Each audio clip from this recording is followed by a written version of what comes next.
Alright y'all, welcome back to another video on Cage IQ. Now, I came on here quickly to do a recap on the UFC Macau card that just took place. And overall, I went 9-4 on picks, which is not too shabby. And like I said before, don't be surprised if this card exceeds expectations. And it did. There were a lot of finishes throughout this whole card. Some by submission, some by ground and pound, some by vicious knockout, and some by dominating decision. And yeah, this card didn't disappoint, other than the Chinese fighters. The Chinese fighters definitely disappointed, other than Song Yadong. Song Yadong, thank you for saving this card, because if every Chinese fighter lost, that would have been a terrible look. And we're going to start off with the main event actually. Song Yadong versus Davison Figueiredo. It started off kind of slow. They were going tit for tat on strikes. Figgy won the first round on, bigger moments, and he landed on top at the end of the round. But Song Yadong was trying to chew up the legs, and he tends to,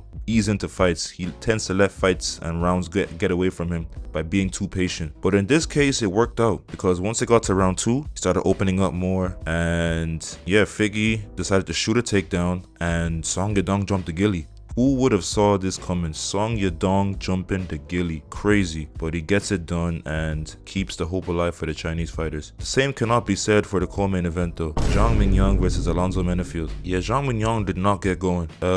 So when it comes to going, band for band on punches, you are not the best in the division. And it's clear to see, if Alonzo Menefield can take you out, I don't even want to know what would happen if you ever touch the top 5. But I don't know if it's going to happen. That's back-to-back losses now to Johnny Walker and to Alonzo Menefield, the OGs of the light heavyweight division, who aren't even that good, who have been, though they're good, don't get it twisted. Alonzo Menefield is a very sturdy veteran, but he's hittable and he's been KO'd before. We thought you were going to make light work of him in your home court, and you didn't. So again, it's back to the drawing board for you, and you do not deserve the ranked opponent after this. I'll be honest with you. You need a layup to get you going, because clearly the rankings is not where you need to be right now. And as for Alonzo Menefield, good win for him, man. Came all the way out to China on, I believe, like a month notice, and got it done, man. Got it done on enemy territory. You could tell he had nerves coming into this fight, and the relief that was off of his shoulders after the win was good. And he called out top 10.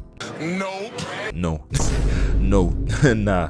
We see what happens whenever he gets top 10 matchups, and I say just keep giving him fun fights within the top 15, outside the top 15, but top 10, nah, you ain't getting that, bro. Sergey Pavlovich versus Taliesin Teixeira. Oh my goodness.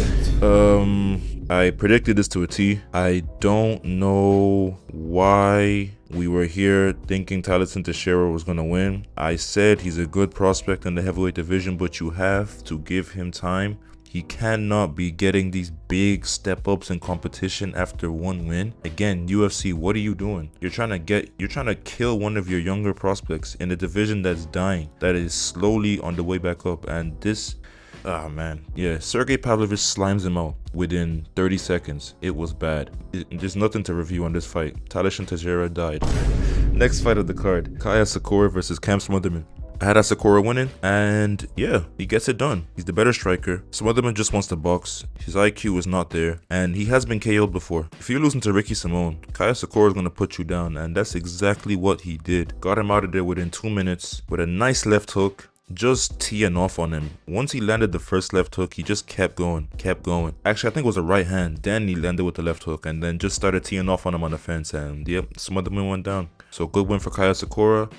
Do we give him a step up as in like top 15 worthy? No, give him one more. We need to start building his resume a little bit. He has no highlights in the UFC other than this. So let's build his resume a little bit, then we get him in the top 15. But let's slow it down though. Next fight on the card, Jake Matthews versus Carlston Harris. I thought Jake Matthews was going to get him out of there, but it goes to a decision, and a dominant decision for Jake Matthews. First round, I thought Carlston Harris was done. Yeah, I don't understand what the commentators be saying by like, yeah, Carlston Harris is a dog, he's gritty on the feet. He's been chinned in like all of his losses. What are we talking about? And he looks sloppy out there. Yeah, he'll get a couple knockouts because the people he fights are low level. Jake Matthews is not low level. He's been in the UFC for 12 years, bro. 12 years. He's not going out and getting slammed up by Carlston Harris. Yes, this was an easy pick for me, and yeah, he gets it done, but he starts grappling in the next 2 rounds though. Instead of going out there to try to get the finish, he decides to grapple. Interesting game plan. I thought he was gonna go out there and try to finish him,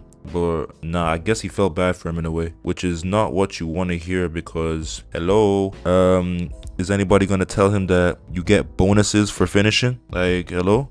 Nevertheless, good win for Jake Matthews. And yeah, he's still around the top 15 area. He has been like that for the past a couple years now. I was about to say 5 years, but that might be a stretch. Actually, no, it's not. But yeah, Jake Matthews has been around the top 15 area for a good while. I don't know who you give him after this, but give him someone within that range. Maybe a Chaos Williams, who knows? Jake Matthews, Chaos Williams? I like the sound of that. Alex Perez and Sumo Darji. This fight ended in a no contest, but I'm still gonna count it as me getting this pick correct because Sumo Darji was on his way to winning the fight. Although Alex Perez is constantly known for forward pressure and backing him up and almost catching the chin, Sumo Darji was point fighting and piecing him up pretty well and then dropped him in the second round until the groin strike. Catches him in the groin. I ain't gonna lie, those type of shots to the groin are nasty and you could see it. Alex Perez was thrown up in the octagon, could not recover. It wasn't the ones that were full impact foot to the balls. It was the ones that, for all my male viewers out there, the one that, you know, flicks the kids down there. It's not the full impact. It's the one that, you know, just touches it. But you could just feel the shock going through your nervous system. And yeah, I know exactly how he feels. Not a good feeling. And I don't blame him for the fight being stopped. But he was gonna win that fight, so I'm counting that. Luis Felipe Diaz versus Yisak Lee. I had Felipe Diaz winning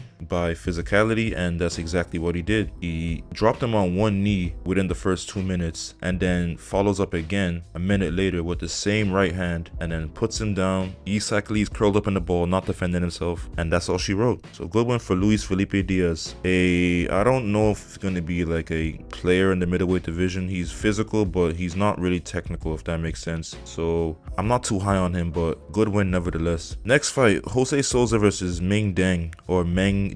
Sorry. Jose Souza gets it done by split decision. I'll be honest, he was landing the better shots and the range was a problem for Ding Meng, bro. Could not get in and he had to rely on low kicks to bank rounds. When he did land on Jose Souza, it didn't really affect him, which goes to show that the level of competition he was fighting on the Asian scene with those 35 wins, 28 knockouts might have been fraudulent. Who knows though? But Jose Souza is a good prospect to watch out for. At the end of the day, it was still a veteran Chinese prospect with 45 fights on his record, and he gets it done. Was keeping him on the outside with a jab, piecing him up, and landing some solid knees here and there. So this is a guy to watch out for, and he's 24 years old. He's only gonna keep getting better. So yeah, good win for Jose Souza. Next fight, Cody Haddon versus Arichi Long. I said Cody Haddon was gonna get it done by decision because Arichi Long is, you know, game, veteran Asian. But Cody Haddon dismantled him. I said he's gonna mix it up pretty well, and he mixed pretty well is an understatement. He was destroying him, Cody Nurmagomedov style. Like, that's exactly what he did in the second round. Ground him, pounded him, and just beat his ass, man. The knees to the body on the ground were nasty. Arichi Long had no answer for the grappling, and Cody Haddon is a very solid prospect to watch out for in 135. So yeah, hats off to him. And another win like that, and top 15 could be at his doorstep. So good win. Ray Surya versus Luis Gurul is the next fight, and I had Ray Surya winning. But yeah, it was pretty straightforward. He took him down. Luis Gurul was fighting for his life to stand back up. Didn't happen. And Ray Surya gets him out of there within 3 minutes with a rear naked choke. Hats off to Luis Gurul for taking on short notice, but yeah, this was inevitable. Angela Hill versus Jingnan Zhang.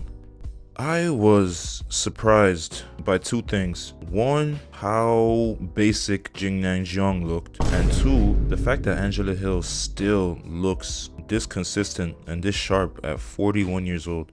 Now, I know her record is crazy. I know she's damn near a 500 fighter in the UFC. She's been around for a long time, but she did look very good in this fight. I thought she was gonna get outgunned, and I was extremely wrong. Like, she was really out there putting on a striking clinic on the striker that came from ONE FC. So it goes to show, ONE FC and these lower promotions really are not that good, but we been knew this though. But to beat a former ONE FC champion of her caliber just like that, yeah, I mean, yeah, ONE FC and all these prospects, you really gotta watch out for these up and coming prospects that come out of these other promotions, cause it really be cap. It really does all be. It's really all a facade at the end of the day, and it's crazy to see that UFC is always levels above these promotions. But yeah, she was landing good high kicks, good knees, a lot of elbows, just putting on a Muay Thai clinic, and it was crazy to see. Jingnan Zhang was here, you know, taunting, emoting, but she was losing the fight. She lost 30-27. So yeah, good win for Angela Hill, and yeah, she keeps her number 14 rank, and she will be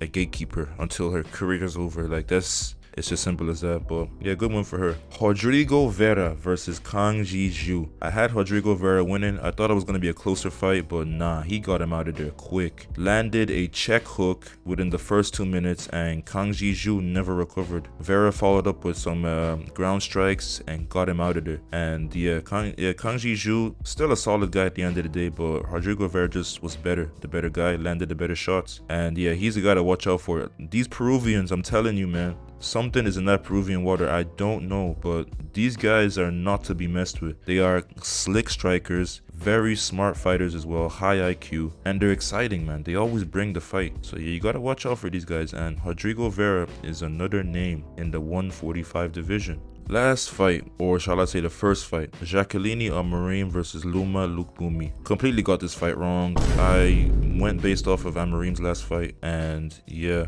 that wasn't the case. Lukbumi did not defend at all. Like, she made a mistake and Amarim capitalized. That goes to show Alexia Tainara, I don't know. She probably prepared better for that fight than she did for Amarim. She probably saw Amarim as a weak, timid grappler and didn't respect her enough, and you pay the price for it. Gets her out of there by armbar. She didn't want to tap, but she had to because that arm was going to get snapped. So, yep, hats off to Jacqueline Amarim, and eventually she will get a top 15 fight. Not yet, though. I think she needs one more. But yeah, overall, 9-4 on picks. Not too shabby. Next week's card is Bilal Muhammad versus Gabriel Bonfim. I don't think it's going to be as exciting as this card. This card was very good, like I said, with a lot of finishes. And yeah, I'm glad I got to watch it from start to finish. I hope you guys enjoyed it, and I'm out of here. Let me tell you one more thing.